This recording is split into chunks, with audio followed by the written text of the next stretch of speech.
সারা বাংলাদেশে প্রত্যেকটি জেলা হেডকোয়ার্টারের ইসলামী ব্যাংকের যে প্রধান শাখা রয়েছে সেই প্রধান শাখার সামনে অবস্থান কর্মসূচি পালন করা হবে।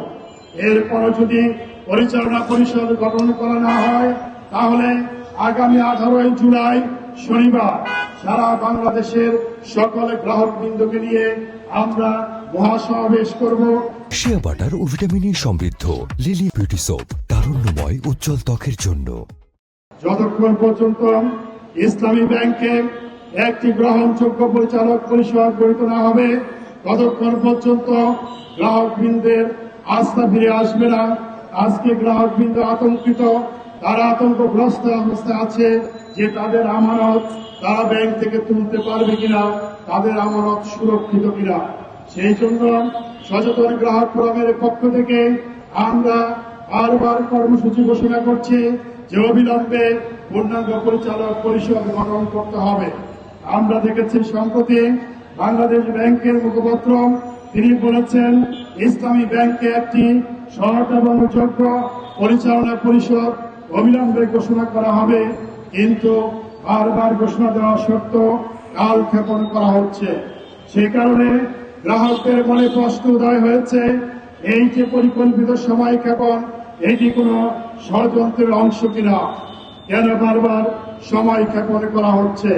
তারা কি কোনো সহযোগ্য ব্যক্তি খুঁজে পাচ্ছেন না?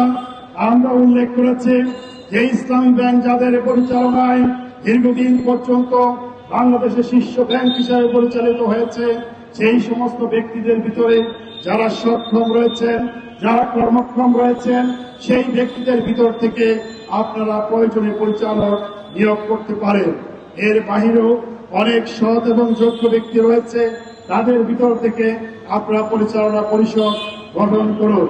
যতদিন পর্যন্ত পরিচালনা পরিষদ গঠিত না হবে ততদিন পর্যন্ত স্বস্তির সাথে আস্থার সাথে ইসলামী ব্যাংকের গ্রাহকবৃন্দ ব্যাংকে লেনদেন করতে পারবে না, তাদের আস্থা ফিরে আসবে না। সেই কারণে অবিলম্বে পরিচালনা পরিষদ গঠন করার দাবিতে আমাদের সামনে যে কর্মসূচি রয়েছে তার মধ্যে আগামী 14 তারিখে সারা বাংলাদেশে প্রত্যেকটি জেলা হেডকোয়ার্টারের ইসলামী ব্যাংকের যে প্রধান শাখা রয়েছে সেই প্রধান শাখার সামনে অবস্থান কর্মসূচি পালন করা হবে। এরপরও যদি পরিচালনা পরিষদ গঠন করা না হয় তাহলে আগামী 18 জুলাই শনিবার সারা বাংলাদেশের সকল গ্রাহকবৃন্দকে নিয়ে আমরা মহাসমাবেশ করব এবং সেই মহাসমাবেশের মাধ্যমে আমরা আমাদের দাবি আদায় করে নিতে বাংলাদেশ ব্যাংককে আমরা বাধ্য করব। সম্মানিত গ্রাহকবৃন্দ, আপনারা দেখেছেন যে পার্লামেন্টে মাননীয় অর্থমন্ত্রী ঘোষণা করেছেন যে ব্যাংক রেগুলেশন অ্যাক্টের 18 ধারা বাতিল করা হবে। সেই কারণে অর্থমন্ত্রীকে আমরা ধন্যবাদ জানাচ্ছি। এর সাথে সাথে আমরা দাবি করছি যে ব্যাংক রেগুলেশন অ্যাক্ট যেটি হয়েছে সেটা সংশোধন করার জন্য পার্লামেন্টে বিল নিয়ে আসুন, সেটাকে সংশোধন করুন, আইনে পরিণত করুন। তাহলে দেখা যাবে ইসলামী ব্যাংক সহ যে সমস্ত ব্যাংকগুলো বিভিন্ন লুটেরা ব্যক্তিরা সেগুলোকে ধ্বংসের দ্বার প্রান্তে নিয়ে এসেছে, তারা এবং তাদের পরিবারের কোনো ব্যক্তি, তাদের স্বার্থ সংশ্লিষ্ট কোনো ব্যক্তি ব্যাংক পরিচালনায় অংশগ্রহণ করতে পারবে না। সেই কারণে অবিলম্বে ব্যাংক রেগুলেশন 18 ধারা যেটা বাতিল করা হয়েছে পার্লামেন্টে বিল পাস করার মাধ্যমে তাকে আইনে পরিণত করতে হবে।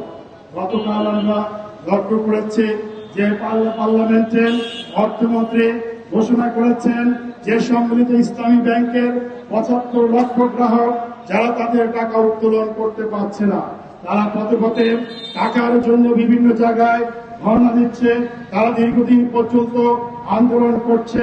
এর মধ্যে অনেক গ্রাহক মৃত্যুবরণ করেছে। সেখানে হেয়ার কার্ড নামে একটি মরণ কার্ড তাদের উপরে চাপিয়ে দেওয়া হয়েছে, সেই হেয়ার কার্ড বাতিল করা হবে। সেই কারণে আমরা পরিষ্কারভাবে দাবি করছি যে হেয়ার কার্ড বাতিলের যে ঘোষণা দেওয়া হয়েছে অবিলম্বে গ্যাজেট প্রকাশ করতে হবে।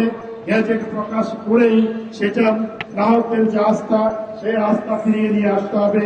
পাশাপাশি এছাড়াও শুধুমাত্র ইসলামী ব্যাংককে ধ্বংস করে নাই, তার সাথে অন্যান্য ইসলামী ব্যাংকগুলোকেও ধ্বংস করেছে।